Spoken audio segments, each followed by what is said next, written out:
சந்தானம் எப்பெல்லாம் தன் வண்டி break down ஆகுதோ அப்பெல்லாம் கண்ணாயதான் அந்த வெப்பன் எடுங்கிற மாதிரி இந்த மாதிரி பேய் கதையை கையில் எடுத்துப்பார். அப்படி 4வது முறையாக எடுத்துள்ள இந்த டெவில்ஸ் டபுள் நெக்ஸ்ட் லெவல், அதாவது டிடி நெக்ஸ்ட் லெவல், இந்த முறை வெற்றி கொடுத்ததா இல்லையாங்கிறத பார்த்துடலாம்.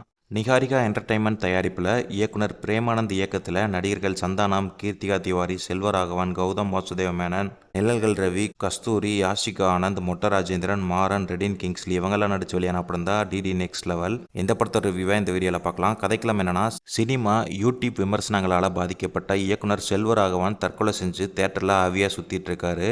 இதனால் சினிமாவை பற்றி தவறாக விமர்சனம் செய்கிறவங்கள தியேட்டருக்கு வரவழைச்சு கொலை செய்கிறாரு. இந்நிலையில் சினிமா யூடியூப் விமர்சகரான சந்தானத்துக்கு தேட்டருக்கு குடும்பத்தோட படம் பார்க்க வரும்படி அழைப்பு வருது. இதனால் தன்னோட அப்பா நிழல்கள் ரவி, அம்மா கஸ்தூரி, தங்கை யாஷிகா ஆனந்த் எல்லாரையும் தேட்டருக்கு கூட்டிகிட்டு போகிறாரு சந்தானம். அங்கே போய் திரையில் ஓடிட்டுருக்க படத்துக்குள்ளே இவங்க எல்லாருமே ட்ராவல் ஆகுறாங்க.